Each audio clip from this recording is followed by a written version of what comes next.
오늘 말씀 속회 공과 29과 사도행전 16장 또 한밤중에 부른 노래라는 제목의 말씀입니다. 잘 아시는 또 유명한 내용이고 또 유명한 구절들이 많이 있는 내용들이죠. 사도 바울이 감옥에 갇혔다가 또 그 가운데서 찬송하고 또 기도하고 찬송하는 가운데 지진이 나고 목문이 열리고 그 가운데 간수가 놀라서 왔다가 내가 어떻게 해야 구원을 받으리까라는 그 질문 속에 너와 내 집이 주 예수를 믿으라 그러면 구원을 받으리라라는 그 유명한 말씀이 있던 내용입니다. 그 중에서 특별히 오늘 제목이 한밤중에 부른 노래인데요. 그 찬송과 관련해서 여러 가지 중요한 메시지들이 있겠지만 그 감옥에서 부른 찬송과 관련해서 좀 메시지를 집중하려고 하고요. 또 전반적인 16장의 전반적인 속 안에서 또 이 빌립보 전도에 관한 또 서신서와 여러 가지 전반적인 상황 속에서 아무래도 속회 공과의 배경을 조금 나눈 성격이 있기 때문에 좀 같이 나누려고 합니다. 감옥에 왜 갇혔을까라고 하면요. 사실 감옥에 갇힌 게 바울 탓이 전혀 아닙니다. 바울은 이 동네 오려고 할 생각도 없었어요. 바울은 사도행전 16장을 보면 15장에서는 바나바하고 한번 싸웁니다.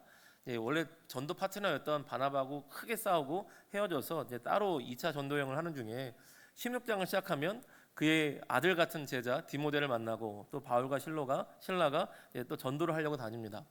아시아로 가고 싶다. 아마 소아시아일 것 같은데요. 그러니까 아시아로 가고 싶다라고 기도하고 가려고 했습니다. 그런데 상황이 자꾸 안 되는 거예요. 또 하나님의 영이 예수님의 영이 성령께서 길을 막으셨습니다. 그러다가 분명히 이끌어 주신 게 마케도니아로 빌립보로 이끌어 주시는 성령의 감동을 받고 가게 됩니다. 아무런 계획이 없었어요. 이곳에 전도할 생각이 없었습니다. 마케도니아 빌립보 성에 전도할 생각이 전혀 없었는데 성령의 이끄심을 따라왔습니다. 그래서 어떻게 해야 될지 전혀 생각이 없었기 때문에 그냥 기도하러 갑니다. 하나님 어떻게 해야 되죠? 어떻게 갈 줄을 모르겠습니다. 그래서 그냥 기도처를 찾아갔는데 거기서 기도하려고 갔다가 루디아라고 하는 한 자주장사 사업가 여인을 만납니다. 우리는 그냥 당연한 것 같아요. 자주장사 루디아. 이 루디아라는 사람이요, 리디아 댁이라는 뜻이거든요. 리디아에서 온 여인, 아주머니, 우리 식으로 하는 부산 댁 뭐 이런 것처럼 그런 의미입니다. 그 루디아를 만났는데요. 자주색 옷감을 장사하는 그런 사업가였습니다. 우리가 보기에는 여자가 사업하고 대단하다, 멋진 사람이네 그런데요. 유대인들의 입장에서 보면 이게 좀 이상합니다. 왜 그러냐면 하나님 나라 역사하고 복음의 역사인데 이방인이고 이방인 여인과 함께 동역하게 하셨습니다. 이게 하나님의 일하심이 굉장히 독특한 상황으로 가고 있는 것이죠. 바울이 계획한 일이 아닙니다. 바울은 이렇게 살고 싶지 않았을 것 같아요. 아시아로 가서 다른 일을 하고 싶었을 것 같아요. 근데 하나님께서 이끄셨는데 동역자로 붙여준 사람이 로마 장군도 아니고 사업하는 우리가 보기엔 너무나 훌륭한 분이신데 유대인들 보기에는 여인과 이방인과 복음의 하나님 나라의 말씀을 사역한다고 이해가 안 되네 라고 했을 상황입니다. 바울의 생각과 계획과 전혀 상관없이 이어지고 있게 된 것이죠. 그 가운데 루디아의 집안이 다 예수님을 믿고 잘 됐다. 그 집에서 이제 본부가 된 거죠. 그 집이 기도처가 되고 예배터가 되고 함께 복음을 전하는 본부의 복음의 기지가 되었는데 또 기도하러 가는 중에 한 귀신 들린 여자를 만납니다. 귀신 들린 여자가 자꾸 따라오면서 외치는 거예요. 이 사람은 하나님 나라의 일을 말하는 사람입니다. 이 사람은 복음의 일을 말하는 사람입니다. 얼마나 귀찮을까요? 여러분, 그 좋은 내용 말이 좋아도요, 귀신 들린 사람이 쫓아오면 좋을 게 없습니다. 좋을 게 없어요. 귀신 들린 사람 만나는 경우가 흔한 경우, 요즘 이제 흔하진 않지만 결코 좋지 않습니다. 기분이 좋지 않아요. 거기다가 귀신 들린 자가 하나님 나라 일을 말하는 것이 허락되지 않죠. 그러면 안 됩니다. 그런데 참 불쌍한 여인이죠. 여인으로 보면 너무 불쌍해요. 하나님의 형상대로 지음받은 한 영혼이 귀신에게 눌려서 자기의 삶을 살아가지 못하고, 근데 그 귀신에게 눌려서 점을 칩니다. 그럼 귀신같이 마치겠죠? 그럼 점을 치고 나면 그 마친 것으로 그 종의 주인들이 돈을 버는 거예요. 그러니까 귀신 들려서 인격답게 사람답게 살지도 못하는데 그것으로 점 보고 돈도 벌지 못하는, 차라리 귀신 들려서 무당돼가지고 점 봤으면 돈이라도 벌죠. 근데 돈도 못 벌고 주인들이 다 버는 그런 상황에서 하도 귀찮게 따라오니까 바울 사도가 그를 위해서 기도를 했습니다. 그를 귀신이 떠나갔어요. 근데 이 집주인들이 이 여인의 주인들이 한 영혼이 살아난 것에 대한 감사와 감격이 당연히 없죠. 더 이상 점을 못 치는구나. 그럼 돈 벌 수가 없구나. 야, 돈 더 벌어야 되는데 저 바울이란 인간 때문에 우리 여종이 귀신이 떠나가서 점을 못 치게 됐네. 돈을 더 벌어야 되는데 돈을 더 못 벌게 됐네. 그래서 바울을 고발한 겁니다. 참 안타까운 모습이죠. 뭐 유대인들이 남자고 여자고 이방인이고 어떻게 생각했던 하나님께서 창조하신 한 여성이라는 한 인격이 귀신 들림에서 해방되어서 사람답게 살 수 있는 그 길이 열렸는데 전혀 그런 관심이 없는 거예요. 돈만 생각하는 거죠. 돈을 더 못 벌게 됐네. 이것이 하나님을 떠난 우상 숭배의 가치관들, 하나님을 떠나 돈을 숭배하는 사람들의 마음가짐이, 세상살이에 살아가는 마음가짐이 이런 마음가짐이 아닌가 싶습니다. 여러분, 이런 마음가짐의 세상살이 속에서 하나님의 사람으로 살아간다는 게 얼마나 힘들겠어요. 여러분이 직장 생활 하시는데 참 힘들 거라고 생각합니다. 얼마나 힘드시겠어요. 세상살이가 이런 생각 가운데 살지 않겠습니까? 돈을 숭배하고 돈을 우상처럼 숭배하는 가운데 한 영혼이 살든지 말든지 죽든지 말든지 내가 돈 버는 게 우선시되는 이 땅의 모든 문화 속에서, 그 속에서 여러분이 직장 생활하고 사업하고 하나님의 사람으로 산다는 게 얼마나 힘드시겠어요. 힘든 일입니다. 바울도 그 고난에 당하고 있는 것이죠. 그래서 바울이 고발을 당하고 감옥에 갇히게 됩니다. 그런데 감옥에 그냥 갇히는 게 아니라 매를 많이 맞고 감옥에 갇히게 되었습니다. 우리 23절 한번 보실까요? 23절 다시 한번 같이 읽겠습니다. 많이 친 후에 옥에 가두고 간수에게 명하여 든든히 지키라 하니. 아멘. 여러분, 빌립보라는 도시가요, 도시 개발 계획을 가지고 만들어진 도시입니다. 그러니까 필립 황제를 기념하기 위해서 여기를 필립 황제 이름을 넣을 만큼 로마 다음으로 로마 같은 도시를 만들어라 하는 도시가 빌립보였어요. 그런데 여러 지역에서 이방인들이 모이다 보니까 법이 되게 엄격했다 그래요. 여러분, 우리나라 경찰이 하는 것과 미국은 여러 민족이 섞이니까 미국의 경찰이 움직이니까 완전히 다르더라고요. 미국은 막 총도 쏘잖아요. 몽둥이도 들고 엄격하게 다뤄야 되거든요. 이 시대 로마 사람들이 그렇게 엄격한 거예요. 얼마나 엄격했냐면 조그만 질서를 어디로키면 몽둥이를 꺼내서 때리는데 몽둥이 끝에 못이나 쇠나 이런 조각들이 달려있었다 그래요. 그냥 몽둥이도 무서울 텐데 칼 조각, 쇠 조각, 뼈 조각, 이게 달린 몽둥이로 사람을 치니 얼마나 위험했을까요? 그런데 그냥 몇 대 친 게 아니라 많이 쳤대요. 바울 사도가 많이 맞았습니다. 우리식으로 하면 목사님이시죠. 굉장히 성령이 충만하고 은사가 넘치고 교회를 개척하고 청빈한 그런 목사님, 심지어 하버드 교수까지 나왔지만 모든 것을 내버리고 복음 전달을 위해 살아가는 목사님이 예수님을 전하다가 귀신이 떠나갔다는 이유로, 귀신 떠나가는 게 그게 뭐가 잘못이라고 매를 많이 맞은 거예요. 여러분, 혹시 기억을 더듬어 보시면 언제 맞았던 기억이 혹시 나신 분이 있으십니까? 어릴 때 부모님이든 선생님이든 군대에서든 맞았던 기억이 혹시 나는 분이 있으실까요? 예. 그렇게 가련한 표정을 지으면서 이렇게 끄덕이는 분들이 계세요. 예, 저도 이렇게 되게 젊지만 군대에서 맞고 자란 세대거든요.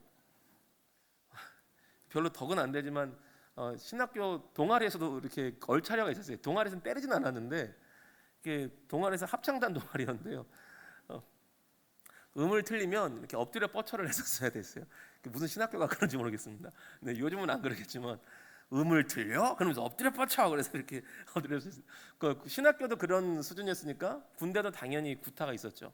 당연하게 생각했습니다. 그런데 그게 남더라고요. 몸만 아픈 게 아니라 지금 우리 어르신들 이런 분이 계신 것처럼 맞았던 기억과 감정이 마음에 깊숙이 남습니다. 여러 종류의 사람들이 다 떠오르더라고요. 저도 나 때렸던 사람이 누가 있지? 학교 선생님부터 몽둥이 무슨 경찰봉 든 선생님, 당구채 든 선생님, 뭐 이렇게 마대자루에 까만 테이프 붙였던 선생님, 여러 선생님들이 떠오르더라고요. 마음에 남습니다. 그런데 더 안타까운 것은요, 24절 보니까 바울 사도를 깊은 감옥에 가두었다 그래요. 우리 24절 한번 보실까요? 24절 같이 읽겠습니다. 그가 이러한 명령을 받아 그들을 깊은 옥에 가두고 그 발을 착고에 든든히 세웠더니. 아멘. 깊은 옥에 가뒀다라고 돼 있어요. 여기 이제 주석을 보니까요, 이제 감옥이 깊은 옥이라고 써져 있는 게 그냥 유달리 깊은 게 아니라 세 종류의 감옥이 있었다고 합니다. 그러니까 우리나라 이 파출소에 이 유치장 있는 것처럼 그냥 잠깐 잡아놨다가 풀어주는 그런 유치장 같은 감옥이 하나 있고, 큰 범죄를 저지르는 사람들을 잡아두는 중범죄자를 위한 감옥이 있고, 그리고 정말 사형시킬 사람들을 잡아두는 지하의 깊은 감옥이 있었다는 거예요. 근데 지하의 깊은 감옥은 빛도 들어오지 않고 먹을 거나 마실 물도 거의 주지 않는데요. 그냥 그렇게 살다 죽을 사람들, 그리고 죽일 사람들을 깊은 감옥에 가둬놨다는 것입니다. 그럼 사도 바울이 갇혀 있는 곳이 깊은 옥에 갇혀 있다 그랬어요. 여러분, 사도 바울이 얼마나 마음이 절망스러울까요? 내가 왜 여기 내가 오고 싶다고 한 것도 아니고, 나는 아시아로 가고 싶었는데 하나님께서 이끄셨고, 내가 나쁜 짓을 한 것도 아니고 복음 전했고 기도했고 귀신 들린 자 쫓아줬는데, 이렇게 많이 맞고 깊은 감옥에 사형수가 잡히는 감옥에 갇혀 있어야 된다니, 여기 있으면요 언제 풀려날지도 모릅니다. 풀려날 가능성이 거의 없어요. 그냥 죽어도 상관없는 사람들을 가두는 것이 깊은 옥입니다. 여러분, 거기서 어떤 감정과 마음과 생각이 들까요? 거기서 막 기뻐하면서 찬송하고 기도가 나올까요? 그냥은 그렇게 되지 않을 것 같습니다. 그냥은 그렇게 안 될 것 같아요. 근데 오늘 말씀에 한밤중에 부른 찬송인데, 어떻게 거기서 찬송할 수 있었을까? 저는 이 찬송이 감사 찬송이라고 생각하거든요. 어떻게 거기서 감사 찬송을 부를 수 있었을까? 해답은 그 앞에 기도밖에 없더라고요. 기도를 하니 찬송할 수 있게 된 거예요. 우리 25절 말씀 한번 보시겠습니다. 25절 같이 읽습니다. 한밤중에 바울과 실라가 기도하고 하나님을 찬송하며 죄수들이 듣더라. 아멘. 오늘 본문은 짧지만 기도하고 하나님을 찬송하며라고 되어 있는데, 아마도 이 기도가 정말 절절한 탄식의 기도가 아니었을까. 이렇게 매맞고 이렇게 죽음의 상황에 처해져 있는데 그냥 단순히 감사 찬송을 한다는 것은요 좀 잘 이해가 되지 않습니다. 그냥 그렇다고 하면 순도 99.9% 성령 충만하거나, 아니면 그냥 찬송하고 있다면 이건 신앙의 연기를 하는 거겠죠. 근데 여기서는 연기를 할 필요도 없었으니까요. 여러분, 신앙생활도 연기할 수 있는 거 아시죠? 내가 믿음이 좋은 척, 내가 괜찮은 사람인 척, 고난 당했는데 감사 찬송 부르며 나는 이렇게 감사 찬송 부를 수 있는 좋은 사람인 척 할 수도 있습니다. 그거 좋지 않아요. 하나님 앞에도 좋지 않고 본인의 영혼에게 그다지 좋지 않습니다. 영혼은 죽어가요. 다윗처럼 기도해야 되거든요. 아마 여기는 상상입니다만 다윗의 예를 볼 때에 바울도 다윗처럼 애통하고 탄식하며 기도하지 않았을까, 저는 그렇게 추측합니다. 떠오른 시편들이 있었어요. 시편 3편과 시편 57편이 떠오르는데요. 시편 3편에서 다윗은 이렇게 고백합니다. 여호와여, 나의 대적이 어찌 그리 많은지요. 일어나 나를 치는 자가 많으니이다. 많은 사람이 나를 대적하여 말하기를 그는 하나님께 구원을 받지 못한다 하나이다. 다윗이 솔직하게 기도합니다. 하나님, 왜 이렇게 나는 대적이 많죠? 하나님, 일어나 나를 치는 자, 공격하는 사람이 왜 이렇게 많죠? 하나님, 내 인생 왜 이렇게 편할 날이 없죠? 하나님, 저 사람들이 말하기를 하나님 나 버렸다는데요? 하나님 나 버렸습니까? 하나님 나 버림받은 인생이에요? 솔직하게 기도한 거예요. 근데 그렇게 시편 3편 자체에서 쭉 가면요 기도가 바뀝니다. 여호와는 나의 방패시요 나의 영광이요 나의 머리를 드시는 자이십니다. 기도하다 보니까 바뀌는 거예요. 또 기도하다 보니까 시편 3편에서 마지막 절로 가면요 구원은 여호와께 있사오니 주의 복을 주의 백성에게 내려주소서. 다른 사람들을 위한 중보기도까지 이어집니다. 기도를 하다 보니 바뀌는 거예요. 여러분, 시편 57편도 보면요 이런 구절이 있습니다. 57편 1절을 보면 하나님이여 내게 은혜를 베푸소서, 내게 은혜를 베푸소서. 내 영혼이 주께로 피하되 주의 날개 그늘 아래에서 이 재앙들이 지나기까지 피하리이다. 내 영혼이 사자들 가운데 살며 내가 불사르는 자들 등에 누웠으니 곧 사람의 아들 중이라. 그들의 이는 창과 화살이요 그들의 혀는 날카로운 칼 같도다. 창처럼 칼처럼 나를 공격하는 사람들이 주변에 너무 많습니다. 하나님, 너무나 힘듭니다. 하나님 살려주십시오. 왜 이렇게 나를 힘들게 하는 사람이 많습니까? 마치 그 말하는 것 자체가 화살 같고 창으로 찌르는 것 같습니다. 하나님 화살에 맞은 것 같고 창에 찌르는 것처럼 내가 죽을 것 같습니다. 하나님 사는 게 아닙니다. 왜 이렇게 나를 치고 힘들게 하는 사람이 많습니까? 이게 다윗의 기도였어요. 그런데 똑같은 57편 안에서 다윗의 기도가 바뀌는데요. 하나님이여 내 마음이 확정되었고 내 마음이 확정되었으니 내가 노래하고 내가 찬송하리이다. 주여 내가 만민 중에서 주께 감사하며 문 나라 중에서 주를 찬송하리이다. 무릇 주의 인자는 커서 하늘에 미치고 주의 진리는 궁창이 이르나이다. 하나님이여 주는 하늘 위에 높이 들리시며 주의 영광이 온 세계 위에 높아지기를 원하나이다. 아멘. 기도하고 탄식하며 애통하며 기도하다 보니까요, 하나님께서 그 심령을 만나주시고 하나님께서 그와 함께 하시면서 그 심령에 하나님과 만난 은혜로 기도가 바뀌고 있는 거예요. 하나님 내 마음이 확정되었고 내 마음이 확정되었습니다. 내가 열방 중에서 주를 노래할 겁니다. 열방 중에서 주를 찬송할 것입니다. 내 마음의 소원이 무엇이냐면 주의 이름이 높이 들리시며 주의 영광이 온 세계 위에 높아지는 게 내 꿈과 소망입니다. 여러분 모르는 사람이 오면요 이거 정신병자라 그럴 거예요. 방금 전만 해도 하나님 나 죽을 것 같아요. 저 사람 때문에 힘들어요. 저 사람의 말이 화살 같아요. 저 사람 옆에 있는 게 힘들어요. 그렇게 기도했는데 한참 기도하다가 하나님 내 마음이 확정되었습니다. 주의 영광이 높아지기를 원합니다. 주의 영광이 세계 위에 높아지기를 원합니다. 그것이 내 꿈과 소망입니다. 이렇게 바뀌는 건요 정신병자이거나 하나님의 실제적인 임재를 깊이 경험한 겁니다. 그때 그 기도 가운데 하나님의 임재를 경험할 때 탄식의 기도가 감사와 찬송으로 바뀌게 된 거였어요. 다윗을 통해서 배운 기도와 찬송의 관계가 그렇습니다. 오늘 바울 사도가 감옥에 억울하게 매맞고 갇혔어요. 하나님께 기도하고 그리고 하나님께 찬송했습니다. 이 짧은 말이지만 그 사이에 얼마나 많은 기도가 있었는지, 얼마나 많은 탄식이 있었는지, 하나님 앞에 얼마나 간절히 간구했는지는 다른 알 수 없죠. 그러나 간절히 기도한 사람이 하나님 앞에 하나님의 영광을 구하며 감사와 찬송으로 이어지게 됩니다. 여러분 저와 여러분의 삶 속에도 바울처럼 그리고 다윗처럼 도무지 이해할 수 없는 창과 칼로 찌르는 것 같은 그런 만남과 삶과 고난과 감옥에 갇히는 것 같은 삶이 있을 수 있습니다. 하나님의 뜻과 계획이 무엇인지 도무지 알 수가 없어요. 그런데 그때 하나님의 임재하심과 하나님의 뜻을 갈망하며 마음껏 깊이 있게 기도하시기를 소원합니다. 고난이 큰 만큼 기도가 깊어지기를 소원합니다. 그만큼 더욱더 큰 하나님의 영광을 깨닫고 더 깊은 감사와 찬송으로 나아가게 될 줄로 믿습니다.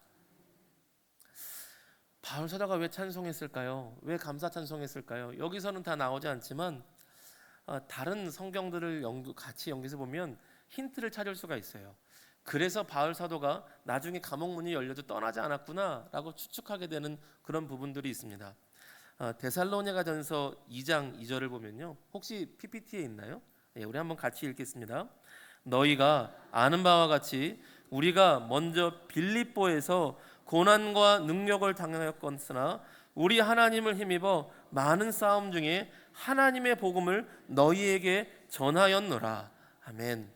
빌립보에서 고난과 능력을 당했지만 많은 싸움이 있었지만 그것을 통하여서 그 중에 하나님의 복음을 빌립보 성도 너희들에게 전할 수 있었다라는 거예요. 그러니 어쩌면 그 기도에서 감사 찬송으로 넘어지는 그 사이에 요 말씀과 같은 하나님의 감동이 있었을 것 같아요. 이 고난, 이 매맞음, 너의 뜻대로 되지 않음, 너의 마음, 너의 생각대로 사역할 수 없음, 이 감옥에 매인 것 같은 상황이 이해할 수 없겠지만 이 모든 것을 통하여서 하나님이 살아계시고 하나님의 선한 손이 붙드심에 너를 통해 이 상황을 통해 하나님이 영광 받으시고 하나님 나라의 생명의 복음이 전해질 것이다 라는 계시를 받았을 거라고 저는 그렇게 믿습니다. 그래서 오늘 데살로니가전서 2장처럼 이런 선포를 할 수가 있는 것이죠.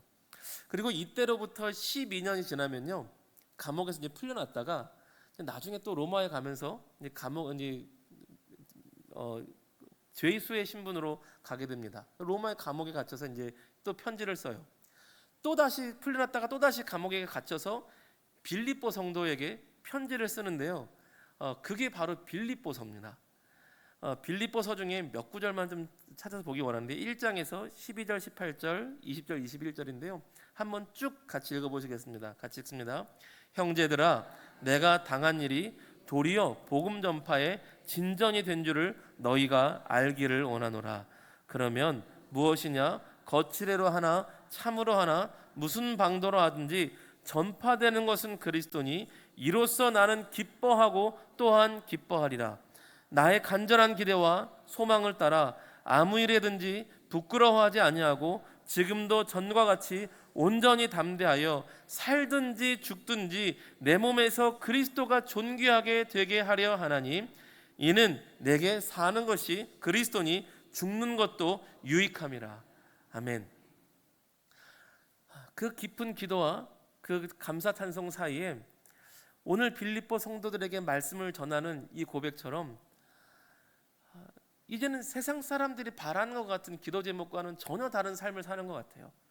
내게 능력 주신 자 안에서 내가 모든 것을 할 수 있다. 내가 궁핍에 처하든 풍성함에 처하든 높음이든 낮음이든 어느 것이든 다 감사함으로 있는데, 내가 감옥에 가게 되든 내가 죽도록 매를 맞든 내가 부귀를 누리든 풍성함을 누리든 감옥에 가든 심지어 살든 죽든 무엇이든지 간에 하나님께서 나를 통하여서 하나님 나라 생명의 복음을 증거하실 것이라는 그 계획이 확실하다.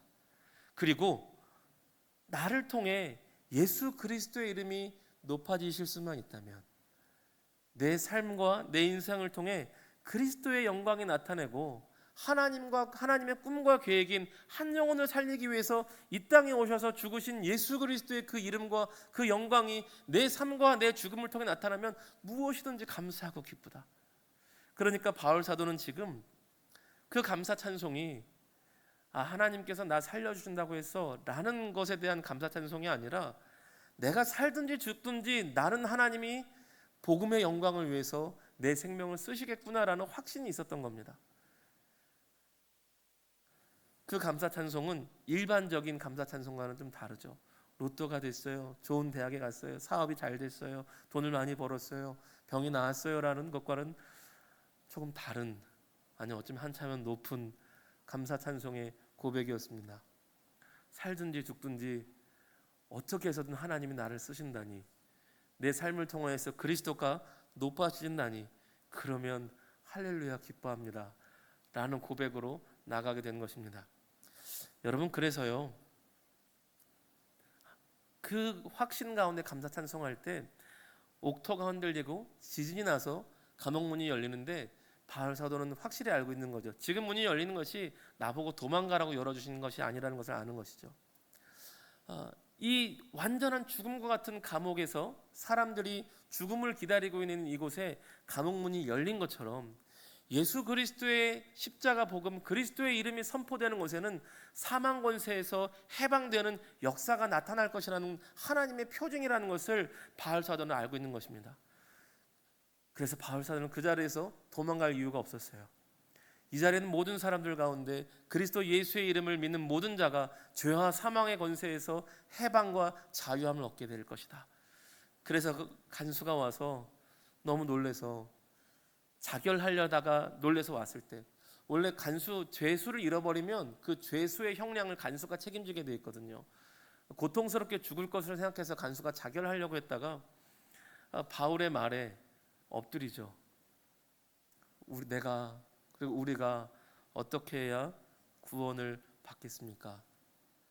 주 예수를 믿으라. 그리하면 너와 내 집이 구원을 받으리라. 그리고 감옥에 남아 있습니다. 이후에 로마 시민권으로서 하나님의 은혜가 또 나오죠.